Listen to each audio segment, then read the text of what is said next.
Bonjour à toutes et à tous, bienvenue dans notre nouvelle édition de On ne vous dit pas tout. La guerre commerciale entre les États-Unis et la Chine continue. Le président américain Donald Trump a dit, il a fait depuis un an que la Chine perdra 15 000 milliards jusqu'à 20 000 milliards de dollars. Donc, il a dit, les États-Unis gagnent beaucoup.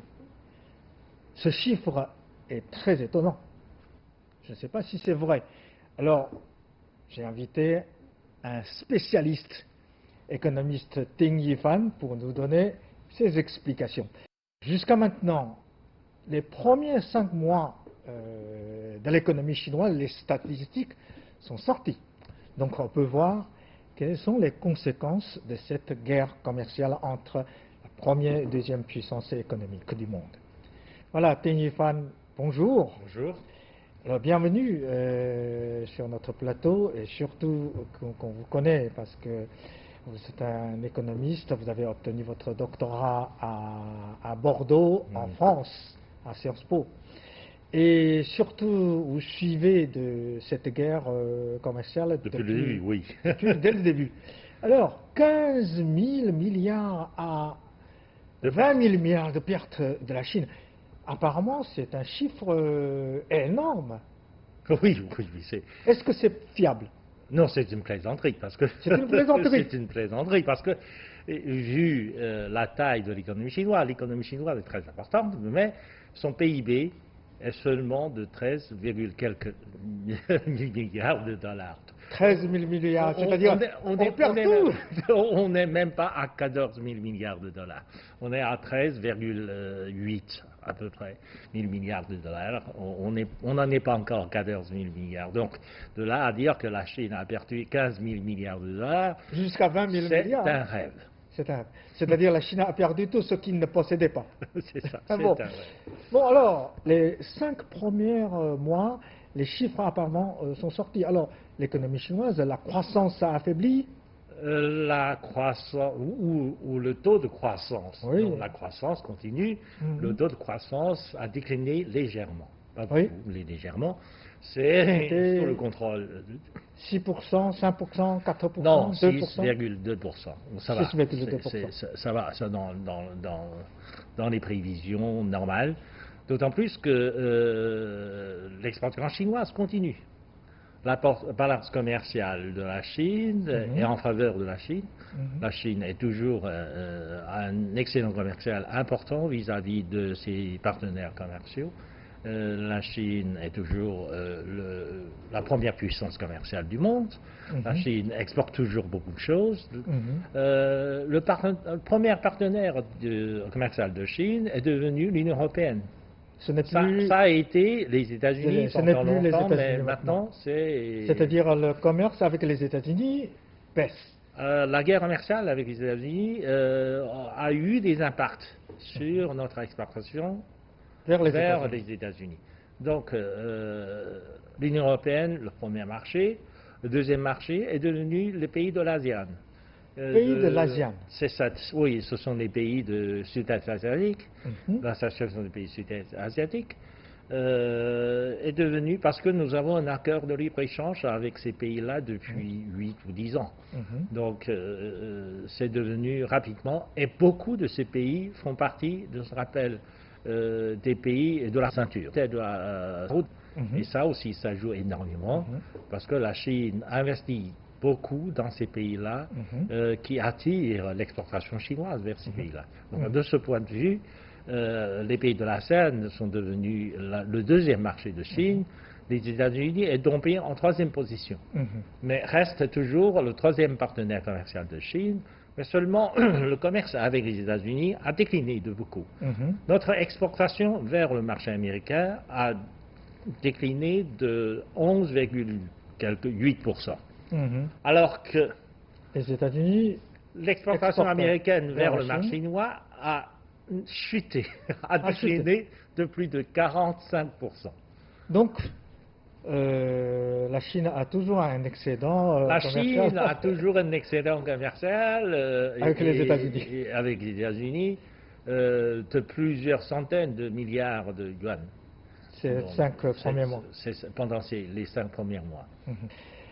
Mais ce qui est bizarre, est-ce que, ceci dit, la Chine peut trouver des produits importés auparavant des États-Unis, maintenant il peut les trouver ailleurs. Tandis que les États-Unis... c'est un problème structurel. Oui. Parce que les États-Unis, normalement, devaient exporter vers la Chine, vers le marché chinois, des produits dits technologiques. Parce que les États-Unis... En général, c'est agricole. Hein?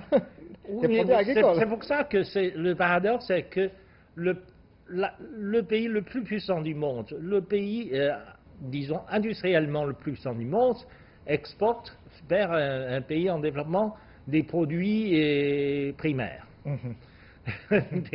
Des primaires, c'est-à-dire des produits agricoles. Des soja surtout. C'est ça, mais en plus des matières premières, c'est-à-dire du gaz, du pétrole, etc. Ce sont des matières premières et des produits primaires. Ça, on peut trouver partout. C'est ça, mais typiquement, ce sont des produits de l'exportation des pays en développement. Donc, les États-Unis importent toujours vers la Chine des produits, en fait, typiquement de l'exportation des pays en développement. Alors que la Chine exporte vers le marché américain des produits manufacturés, qui, selon les qualifications de la théorie du commerce international, font plutôt partie des produits exportés des pays développés. Oui. La Chine exporte des produits de pays développés vers le marché américain, des produits manufacturés, et ce qui fait que la Chine est toujours excédentaire, parce que les produits manufacturés coûtent toujours plus cher que les produits primaires. C'est normal. Mais le volume baisse quand même. Parce que les produits primaires sont facilement substituables. On peut acheter aux Américains du pétrole, mais on peut acheter aussi aux pays producteurs du Moyen-Orient. Producteurs de pétrole. On peut acheter aussi à la Russie.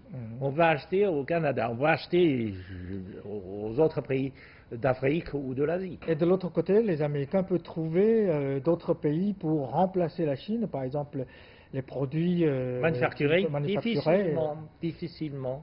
Parce que, vu la taille de la Chine, selon les estimations des Nations Unies, la Chine est la seule économie à pouvoir disposer de toutes les palettes de la production industrielle. Donc, difficile de remplacer les produits chinois par d'autres pays, surtout quand il s'agit des produits manufacturés plus ou moins compliqués, qui nécessitent une centaine, voire plusieurs milliers de pièces détachées. Alors, dans ce cas-là, l'avantage comparé de la Chine est évident dans ce domaine-là. Je me rappelle que il y a quelques mois, vous avez dit sur ce plateau que l'exportation directe de la Chine vers les États-Unis diminue, mais indirecte était maintenue. Alors, je suis allé vérifier. Effectivement, j'ai remarqué que tout à l'heure, vous avez dit les pays asiatiques devient le deuxième partenaire parce que la Chine a exporté beaucoup vers cette région, surtout vers Vietnam. Et j'ai regardé, Vietnam, il importe autant qu'il exporte, il importe autant de produits de Chine que ses exportations vers les États-Unis. Oui. Comment vous expliquez? Oui, en fait, on comprend très bien que c'est du commerce de détour. C'est du commerce de détour parce que, justement, les sanctions ou la taxe n'a pas encore frappé les pays de l'ASEAN. Donc, du coup, pendant ces 5 premiers mois de l'année, l'exportation en provenance des pays de l'ASEAN vers le marché américain a augmenté de plus de 40%. On sait très bien que ces pays de l'ASEAN n'ont pas cette capacité de production industrielle pour voir leur exportation augmenter brutalement de 50%, à peu près de moitié. On sait très bien que beaucoup de produits sont entrés dans les pays ASEAN par la Chine et puis ressortis des pays de l'ASEAN vers le marché américain. De toute façon, Parce qu'il y a un besoin, une demande dans le marché américain pour ces produits-là. Donc, si le gouvernement américain empêche ces produits d'entrer au marché, eh bien, ces produits vont faire le détour du monde pour arriver finalement au marché, parce qu'il y a cette demande. Le gouvernement américain a abandonné tous les principes de l'économie de marché. Il donne l'ordre à des entreprises américaines de ne pas vendre des produits, de ne pas, en fait, tenir compte de leurs engagements commerciaux avec les entreprises chinoises. Huawei, donc une société de télécommunications chinoise, est devenue la bête noire du gouvernement américain. Et pour se battre avec cette bête noire, non seulement le gouvernement américain interdit la vente des produits technologiques des entreprises américaines à Huawei, mais aussi il essaie d'intervenir sur le marché international, il essaie de convaincre les alliés des États-Unis aussi de ne pas vendre des produits à Huawei. On sait très bien que ces ventes ont été établies par des plans commerciaux à l'avance, c'est-à-dire qu'il y a eu des contrats de vente, etc. Si ces entreprises sont empêchées de vendre à Huawei ces produits, et ces entreprises doivent payer des amendes. Ce sont des punitions commerciales. Donc ils doivent payer des amendes. Il serait difficile de réclamer ces amendes au gouvernement américain. En plus, ces entreprises sont devenues peu fiables. Sont dans l'avenir. Les entreprises chinoises auraient du mal à faire des commandes auprès de ces entreprises américaines parce que les entreprises américaines sont en train de perdre leur crédibilité sur le marché international. Ça aussi, c'est un cas très grave. Parce qu'une entreprise, quand elle a perdu sa crédibilité sur le marché, personne n'ose faire des affaires avec elle dans l'avenir. Les entreprises européennes, les entreprises japonaises, les entreprises sud-coréennes, etc., tout le monde aura peur d'une telle conséquence. Parce que si jamais, aujourd'hui c'est la Chine, ou demain c'est l'Allemagne, ou après-demain la France, etc., personne n'osera traiter avec ces entreprises dont l'influence du gouvernement sera tellement forte. Depuis cette guerre commerciale entre les États-Unis et la Chine, moi j'ai remarqué qu'il y a des pessimistes qui m'ont dit, bon, on va voir, la Chine aura beaucoup de chômage, la Chine aura des crises économiques de la société, la population aura, comment dirais-je, voire manque de beaucoup de choses, de pétrole, de marchandises. Et finalement, apparemment, depuis un an, la société chinoise n'a rien changé. Il n'y a pas l'inflation, il n'y a pas de l'augmentation de chômage, rien. Non, parce qu'il faut comprendre que finalement, cette guerre commerciale, caractérisée par l'élévation unilatérale de droits de douane par le gouvernement américain, ne concerne que le marché américain. C'est les Américains qui paient. C'est ça, qui ne concerne que le marché américain. Tout dernièrement, la Banque centrale américaine, la Réserve fédérale, la Réserve fédérale a fait des études sur les effets de cette guerre commerciale. La conclusion est que, finalement, cela n'a des implications que sur le prix du marché intérieur américain. C'est les importateurs qui non paient. Seulement ça n'a aucun effet sur le prix de l'économie mondiale. C'est-à-dire que la conclusion est très triste. La conclusion est très triste parce que la conclusion dit que l'économie, en fin de compte, l'économie américaine, ça ne compte pas beaucoup pour l'économie mondiale. C'est toute petite, c'est une économie toute petite, ça n'a rien d'effet sur l'économie mondiale. Donc ça ne concerne que le marché intérieur américain, ça n'a pas d'impact sur l'économie mondiale. Le prix n'a pas changé, etc., ça n'a rien changé sur l'économie mondiale. Donc d'abord, première constatation, l'économie américaine, c'est une petite économie, ça n'a rien avec l'économie mondiale. Deuxième conclusion, cela ne concerne que les consommateurs et les entreprises américaines. Tout simplement parce que les prix sont payés de taxes C'est une taxe. La taxe est payée d'abord par des entreprises, Oui. parce qu'il s'agit beaucoup de produits intermédiaires. Ce sont des entreprises qui ont payé le prix pour ça. Puis par les consommateurs. L'Institut d'études internationales, l'Institut d'études de l'économie internationale, Peterson, donc, c'est une institution de recherche de renom à Washington, D.C., a fait aussi une enquête. La conclusion est encore plus triste. Oui. Pendant la dernière guerre, pendant la guerre commerciale de l'année dernière, eh bien, les Américains, le consommateur américain, par tête d'habitant, donc par tête de consommateur, ont perdu à peu près $560 l'année dernière. Par tête. Par tête de consommateur. Et si ça continue, si la guerre continue, et que le gouvernement Trump fasse appliquer la taxe sur les 300 milliards de dollars de produits chinois, c'est le dernier, les consommateurs vont payer beaucoup plus cher. La prochaine fois, les consommateurs américains auraient à payer plus de $2500 par tête de consommateur. Donc c'est énorme. Ça va provoquer une récession économique évidente. Et ce n'est pas les Chinois qui paient, ce n'est pas les exportateurs qui paient. Oui, mais ce sont des études réalisées par des institutions sérieuses américaines. Donc, si Donald Trump continue cette guerre, la récession l'attend. Même Donald Trump, il a compris. Il a compris le risque de la grande récession, etc. Tout dernièrement, il a dit dans ses tweets, il a dit que je vais m'engager dans l'élection présidentielle maintenant, dès maintenant, pour l'année prochaine. Si en 2020, je ne suis pas élu président des États-Unis, vous allez voir, il va y avoir un crash jamais vu sur la bourse de New York.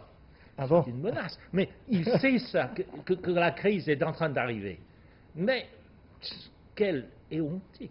Parce qu'il veut encore profiter de cette crise pour gagner un peu plus de voix électorales. Je retourne vers l'année dernière, dès le début de cette guerre commerciale. À l'époque, je me rappelle que j'ai lu un article qui dit que si la Chine n'arrive pas à trouver une solution, une porte de sortie, un compromis avec les États-Unis, les entreprises d'exportation vers les États-Unis auront une vague, comment dirais-je, de faillite. Est-ce que c'est vrai? Est-ce qu'il y a beaucoup de faillites pour les entreprises chinoises? Non, non, pas du tout. Parce qu'il ne faut pas oublier que les plus grands exportateurs vers le marché américain, ce sont des investissements étrangers. Et parmi ces investissements, il y a aussi du capital américain. Nous avons fait des estimations.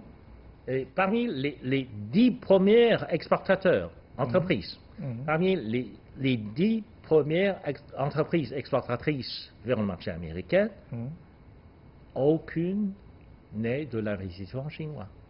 Ce sont tous des entreprises, ce sont tous des entreprises étrangères. Non, étrangères. Parmi ces entreprises, parmi les 10 premières entreprises exportatrices vers le marché américain, il y a des entreprises coréennes, japonaises, des entreprises de l'investissement de Taïwan. Il y a même des entreprises américaines. Dell et Microsoft sont parmi les entreprises qui ont investi en Chine pour la production à la destination du marché américain. Voilà. Ce sont ces entreprises-là qui ont été le plus gravement touchées par la taxe. C'est comme ça que les 5 premiers, apparemment, mois de commerce entre la Chine et la Corée et le Japon, etc., Corée et le Japon ont beaucoup perdu.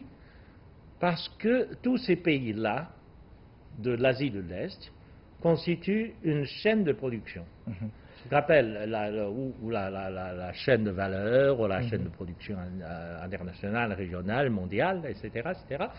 Et bien sûr, ils sont touchés. Ils sont touchés aussi. Directement ou indirectement par cela. Par cette guerre commerciale entre les États-Unis et la Chine. Oui. Et, alors, on sait que les États-Unis ont visé un cible, c'est Huawei, n'est-ce pas? Alors, par exemple, il a fait beaucoup de gestes, interdit la coopération des entreprises américaines avec Huawei. Par exemple, il interdit que Google de fournir le logiciel, etc. etc. Est-ce que sur ce point, Huawei apparemment résiste bien. Et Huawei même sorti beaucoup d'atouts qu'on n'attendait pas. Il dit, si vous interdit, moi, je suis prêt à sortir les puces, les logiciels, etc., fabriqués par moi-même. C'est ça, les roues de rechange, etc. Oui, parce que Huawei avait préparé beaucoup de roues de rechange. Donc quand les choses ne marchent pas, Huawei va sortir ces roues de rechange pour remplacer les produits importés. Voilà, Huawei, non seulement Huawei, mais d'une manière générale, les entreprises chinoises sont préparées à ce genre d'affront, à ce genre de défi. En fait, oui, le gouvernement Trump a surestimé la capacité des entreprises américaines dans ce domaine, a surestimé le monopole et le contrôle technologique de ces entreprises dans ce domaine-là. Finalement, que ce soit les produits semi-conducteurs, les puces, etc., en fait, des entreprises chinoises étaient déjà préparées pour ce genre de choses. L'un des exemples, c'est que il y a 20 ans, par exemple, il n'y a même pas 20 ans, il y a 15 ans. Il y a 15 ans, la Chine a voulu acheter un superordinateur aux Américains. Oui. Et cette demande chinoise a été rejetée par le Congrès américain, disant que le superordinateur, ça peut servir à toutes sortes de choses, en particulier à améliorer l'efficacité de votre armement. Ça va être très dangereux, donc c'est une question de sécurité nationale. La demande chinoise a été rejetée. Donc 3 ans plus tard, la Chine a fabriqué son premier ordinateur, qui a battu le record du monde, qui est devenu le champion du monde. Bon. Plus rapide, le plus puissant, etc. Les Américains sont paniqués. Comment les Chinois ont fabriqué un super ordinateur, et en plus, le plus rapide du monde.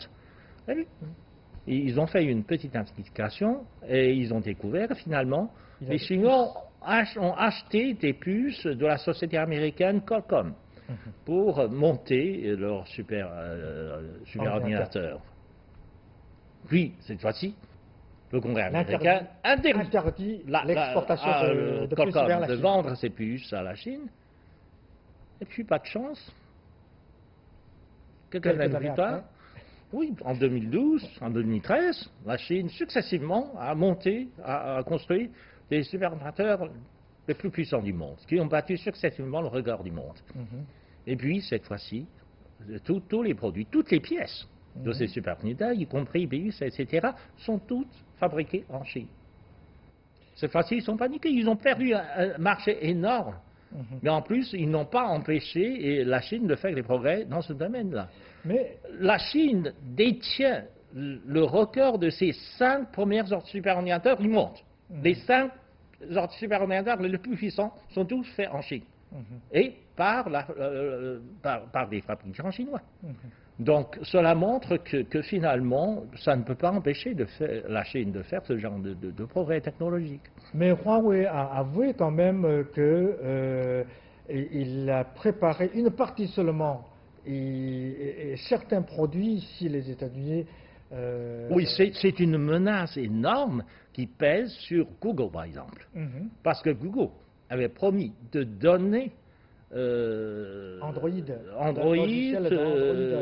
gratuitement à tout le monde. Donc, si Huawei est forcé de sortir Hongmeng et d'installer le logiciel Hongmeng sur ses produits cet automne, ça va avoir des répercussions internationales. Mais parce que les autres pays vont tous embrayer. D'abord, les fabricants chinois vont embrasser cela. Rien que le marché chinois représente plusieurs centaines de millions d'appareils.